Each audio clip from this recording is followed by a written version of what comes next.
"Stop begging for attention," my parents had said when I stepped onto the stage as valedictorian.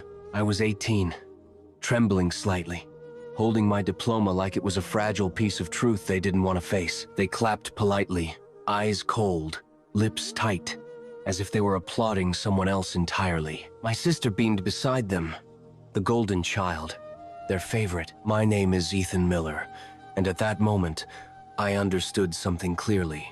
Recognition meant nothing to them unless it fit their narrative. The auditorium was filled with cheers from my classmates, but at home, the silence was deafening.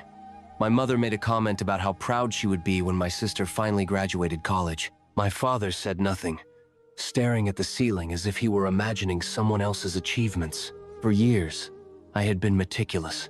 I studied late into the night, skipped social outings, took extra classes, and sacrificed weekends all for moments like this. Yet, their approval was never mine to claim. I left the ceremony quietly, shaking hands with teachers, feeling the weight of their disapproval like a shadow following me. 10 years passed. During that decade, I built my career quietly. No flashy displays, no social media updates showcasing accomplishments, just careful, relentless work. I became a financial analyst, then a consultant, slowly rising in a world where merit mattered more than favoritism. Meanwhile, my sister thrived in every way my parents admired. Scholarships, internships, and awards flowed easily for her. They called her their legacy. I didn't fight for recognition. I didn't need their approval. I had learned the only validation that mattered was my own. Then the call came. It was my father. "I need your help," he said. No preamble, no apology for decades of indifference. Just a quiet, urgent request. My heart didn't race. My mind didn't panic. Instead, I remembered every slight, every word, every dismissive look from that graduation day. "You do?" I asked calmly. "Yes," he said. "It's urgent. Your sister, she's in trouble." I listened as he explained. A business deal she handled personally went wrong. Investors were threatening lawsuits, contracts were at risk, and the family's reputation was on the line. I didn't react. Not yet. I let him sweat. Let him realize that the person he ignored for so long, the one he called begging for attention, was now the only one capable of fixing the situation. "I'll help," I said finally, "but on my terms." Silence on the other end. Over the next few days, I took control. I reviewed her contracts, called her investors, and quietly began restructuring the deal. Every misstep she made, every inflated claim, every overlooked detail she had, left it all in my hands to correct. My parents tried to intervene. They called, texted, tried to persuade me to be lenient. I reminded them gently but firmly. Their daughter's survival depended on competence, not favoritism. When I met my sister in person, she was frustrated. "You're enjoying this," she accused. "No," I said calmly. "I'm observing it." Her face went pale. She had never been confronted with someone who would neither rescue her blindly nor bend to her family's manipulation. For the first time in her life, she realized that the sibling she had dismissed as a boring failure was now indispensable. By the end of the week, the deal was salvaged. Investors were appeased, contracts were re-signed, and my sister's reputation, which she thought untouchable, was intact, but only because of me. My parents called, profuse in gratitude but still hesitant with sincerity. "You handled it," my father said quietly. "Yes," I replied. "I handled it because you never did." That was the beginning of a new reality. I had spent years ignored, dismissed, belittled, but now, the silent one was the one holding power. Not through shouting, not through anger, but through competence, patience, and timing. And I wasn't finished, because the first lesson of revenge is subtle. Let them see the truth without realizing they are being corrected. The golden child's downfall had begun quietly. It was a Tuesday morning when the first crack appeared. My sister, Rachel, had overcommitted to an investor project. Miscommunication with her team left key deadlines missed. Suppliers were threatening legal action, and worst of all, The investor she had personally convinced to trust her was calling every hour, frustrated and angry. She called me. "Ethan, I don't know what to do. Everyone's panicking," she said, voice tight, teeth clenched. I didn't rush.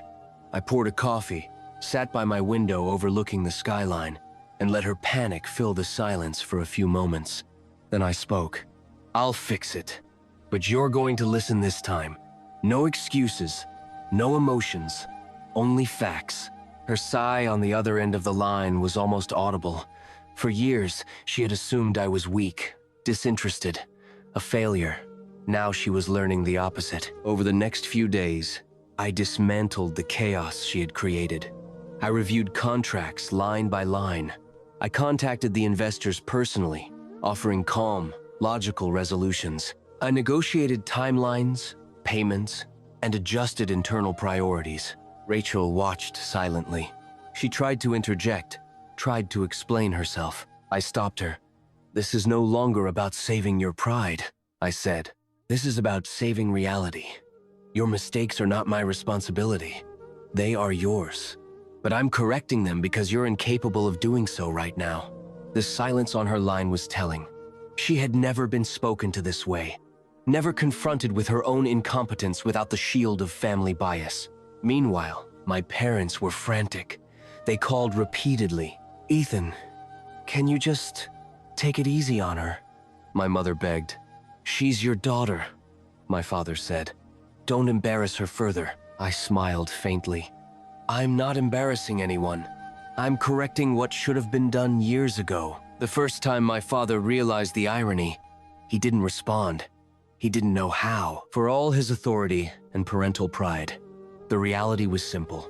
The child he ignored for years was now the only one keeping the family's reputation intact. By midweek, Rachel was forced to admit it. You actually know what you're doing," she said quietly, almost ashamed. "Yes," I replied. "I also know what happens when incompetence meets opportunity." She swallowed hard. "Why didn't you ever step in before?" I let that question hang.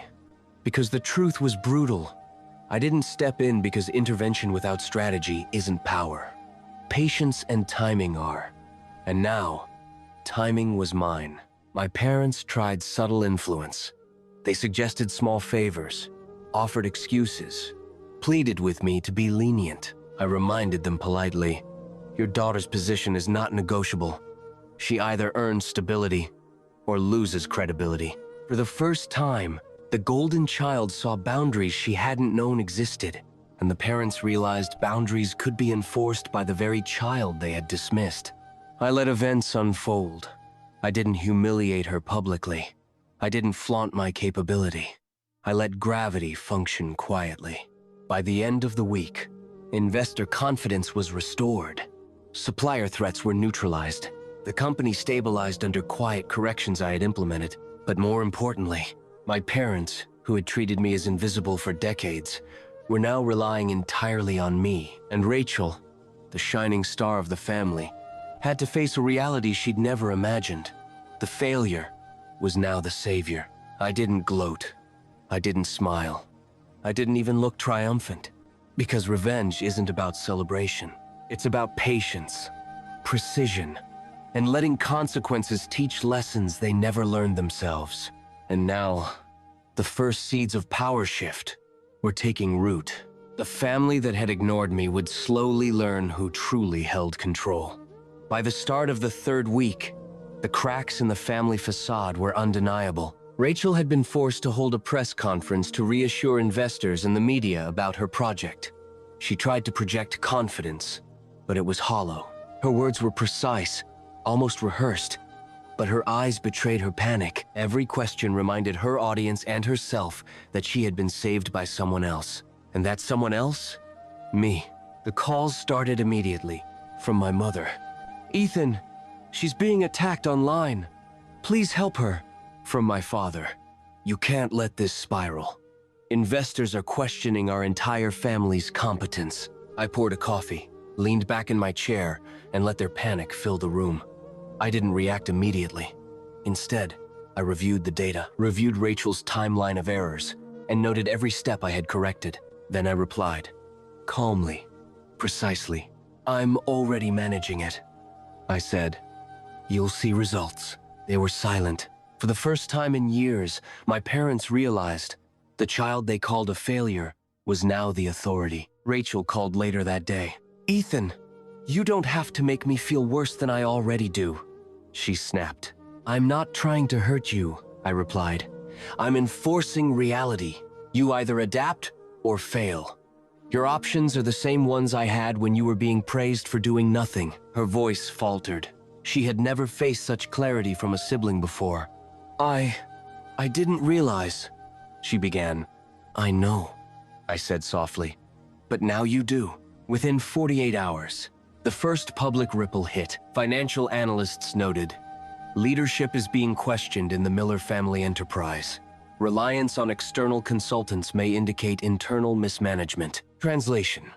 Everyone now knew the family's empire depended entirely on Ethan Miller's competence. I didn't comment. I didn't appear publicly.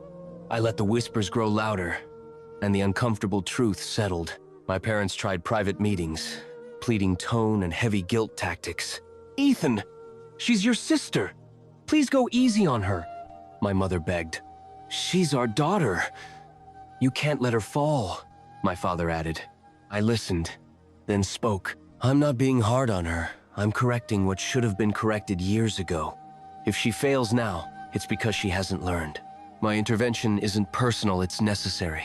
The words hit harder than any shouting match could have. By the end of the week, Rachel had begun to realize the scope of her dependency. She hadn't just relied on me for saving the company.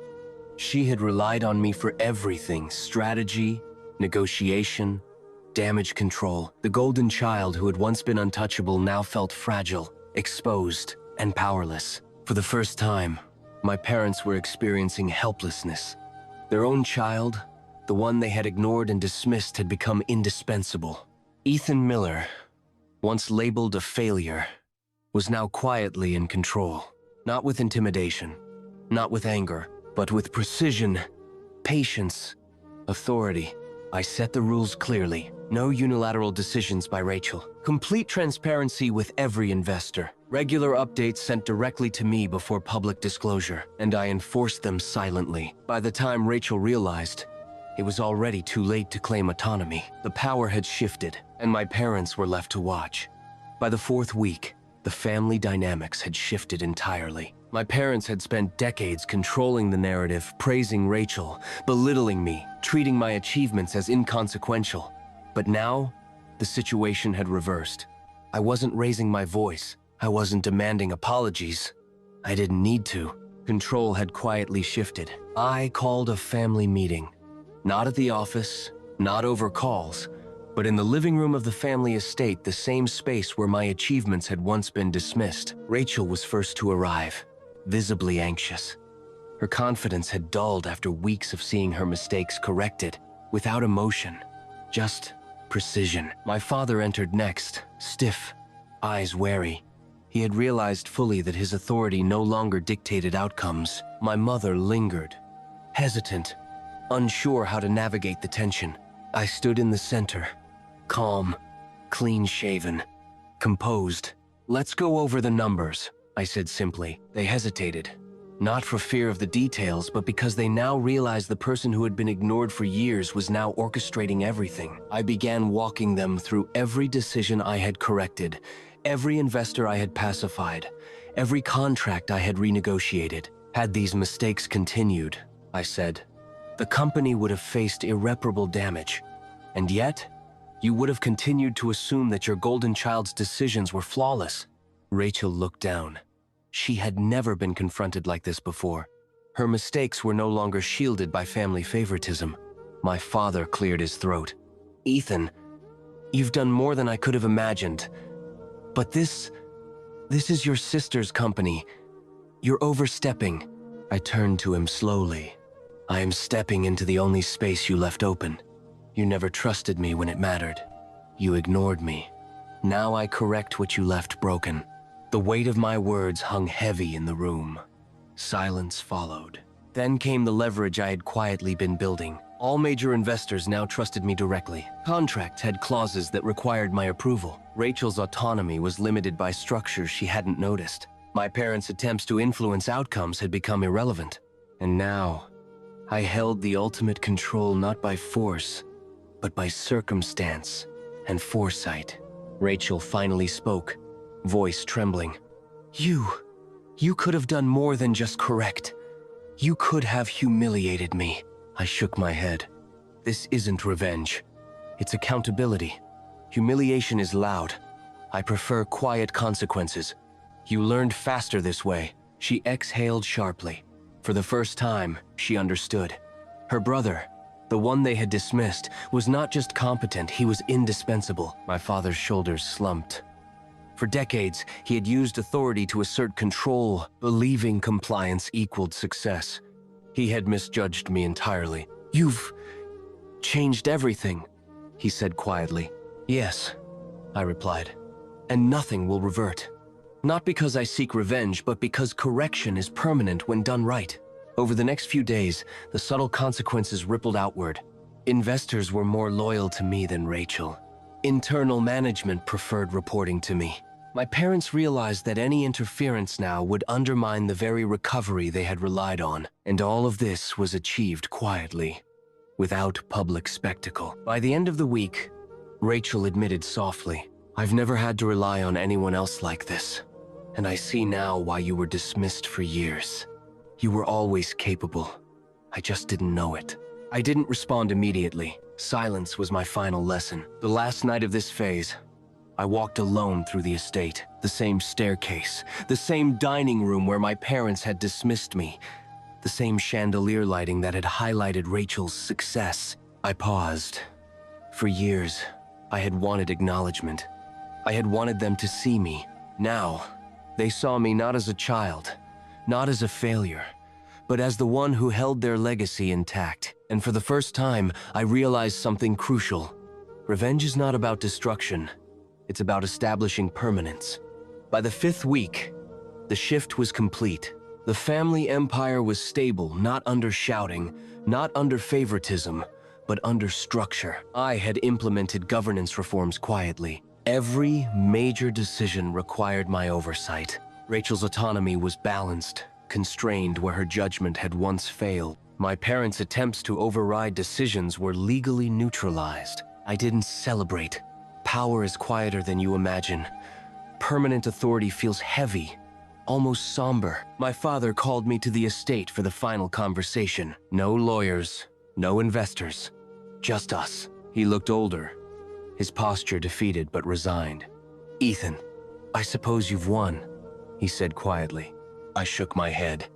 "This isn't about winning. It's about correction. You ignored reality for years. Now reality corrects itself." He exhaled, then admitted softly, "You've always been the one capable. I just didn't understand you." That acknowledgement felt empty, not because I didn't value it, but because respect given only under duress isn't respect. Rachel came next. Her confidence was gone, replaced by humility. "You really fixed everything," she said, voice trembling. "Yes," I replied calmly. "I fixed what you couldn't, and you're lucky I did it quietly." She nodded, eyes downcast.